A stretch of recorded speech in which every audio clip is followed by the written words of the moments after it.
The dawn of dreams. How moving pictures began. The flickering images on a screen, the hushed anticipation in a darkened theater.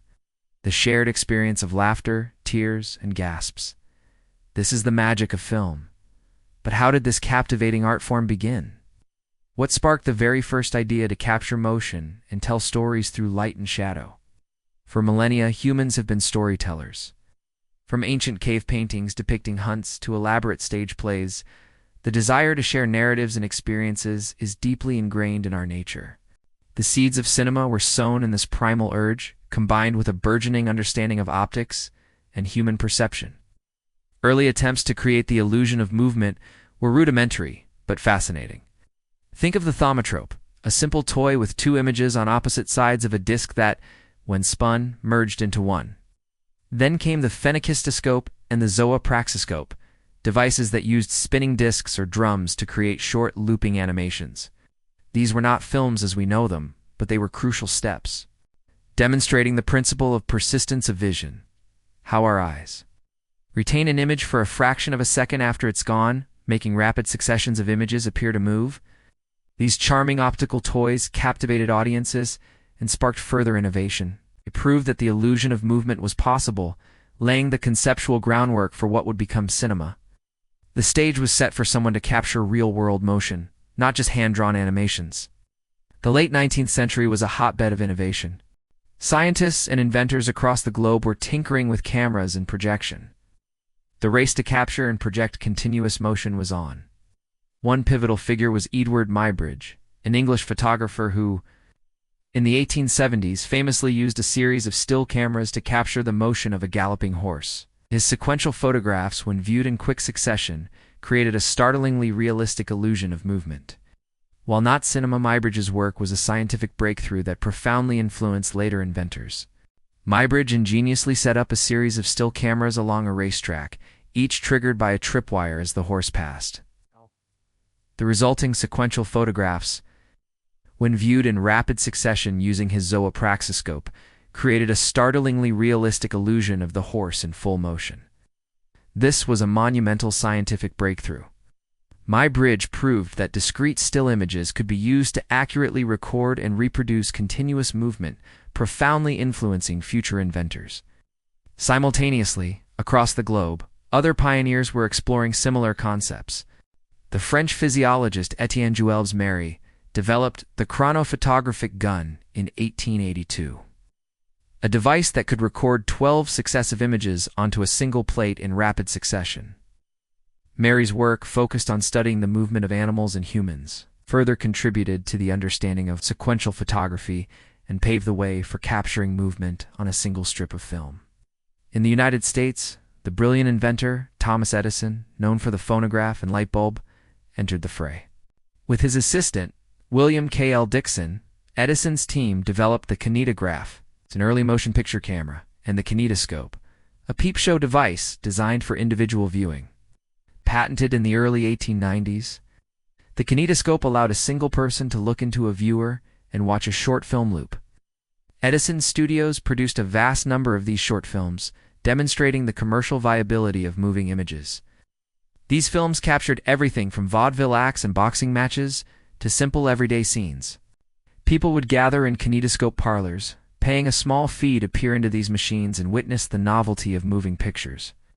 While not projected for a communal audience, the kinetoscope was a crucial step, proving that a market existed for this novel form of entertainment and laying the groundwork for the industry that would soon explode. Edison's contributions solidified the concept of a film as a commercial product, paving the way for larger-scale production. While Edison focused on individual viewing, the true birth of cinema as a communal experience is widely attributed to two French brothers, Auguste and Louis. These innovative engineers and photographers took Edison's concepts and refined them, creating a device that was both a camera, a printer, and a projector. The ingenious cinematography, or invention, was lighter, more portable, and capable of projecting images onto a large screen for a shared audience. On December 28, 1895, at the Grand in Paris, the brothers held their very first public screening. This date is often considered the official beginning of cinema. The initial audience, a small group of curious onlookers, witnessed something truly extraordinary. Their early films were short, everyday scenes they called actualities. Films like Workers Leaving. The factory showed ordinary life. It was arrival of a train at La Chotat station that truly electrified audiences. Legend has it, people in the front rows screamed and ducked, genuinely believing a train was rushing towards them. This visceral reaction speaks volumes about the raw, unprecedented impact of this new medium. They quickly toured the world, showcasing their invention, and everywhere they went, audiences were spellbound. Cinema was no longer a scientific curiosity. It was a global phenomenon, bringing wonder and novelty to people from all walks of life. The communal experience of watching a film began right here, in a small cafe in Paris, as the novelty of simply seeing motion began to wear off. Filmmakers quickly moved beyond simple documentations of reality. The idea of using this new medium to tell fictional stories, to create worlds and characters, quickly took hold. One of the most imaginative and influential figures of this era was another Frenchman, Georges Méliès. Méliès, a professional magician, understood the power of illusion. He saw the camera not just as a recording device, but as a magical tool to create fantasy. Chance discovery, a camera jam that made a bus turn into a hearse in one of his early films, led him to realize the potential of what we now call special effects. He pioneered techniques like the stop trick, multiple exposures, dissolves, and hand-painting film frames to add color and vibrancy. His groundbreaking film, A Trip to the Moon, was a whimsical, fantastical journey filled with elaborate sets, innovative camera tricks, and fantastical creatures. Méliès's work proved that cinema was not just a tool for capturing reality, but a powerful instrument for storytelling, imagination, and pure spectacle. He transformed cinema from a mere novelty into an art form capable of transporting audiences to impossible realms, laying the groundwork for fantasy and science fiction genres. His vision showed the world that movies could be dreams brought to life. The early 20th century saw the rapid emergence of narrative filmmaking. Films grew longer, plots became more complex, and crucially, cinematic techniques evolved at an astonishing pace. One of the most important developments was the concept of editing, the art of joining different shots to create a cohesive narrative, manipulate time and space, and build emotion.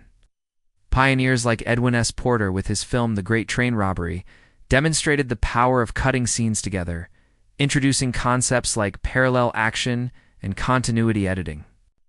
Filmmakers discovered how to use the close-up to reveal emotion, the tracking shot to follow action, and the fade-out and fade-in to signify beginnings and endings of scenes. The grammar of film was being invented on the fly, as creative minds experimented with what the medium could do. This was the era where film truly began to develop its own unique language, distinct from theater or literature.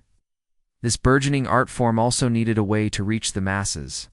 The establishment of Nickelodeons, small, often makeshift theaters that charged just a nickel for admission, made cinema accessible to everyone. These humble venues, popping up in storefronts and vacant lots, fueled the growing demand for films and led to the rapid expansion of film production companies. No longer just inventors tinkering in workshops, people realized the immense commercial potential. Studios began to form, initially in places like Fort Lee, New Jersey, before the industry famously migrated west to the sunny climes of Hollywood, California. Actors, initially anonymous, began to become stars, their faces recognized and adored. The business of movie making, with its producers, directors, writers, and technical crews, started to take shape, laying the groundwork for the global industry we know today. The idea of making a movie or a film didn't spring forth fully formed. It was a gradual, exhilarating evolution, a confluence of scientific curiosity, artistic vision, and the enduring human desire to tell stories. From the rudimentary optical toys that fooled the eye to the groundbreaking inventions that captured motion, each step built upon the last, propelled by ingenious minds and relentless experimentation. The early pioneers, whether driven by scientific inquiry to capture reality or by artistic expression to create fantasy, laid the fundamental groundwork for an art form that would revolutionize entertainment, profoundly reflect society, and forever change how we see the world. From a few flickering images in a Parisian cafe to the immersive, technologically advanced cinematic experiences we know today, the journey of film is a testament to human ingenuity and the boundless power of dreams projected onto a screen.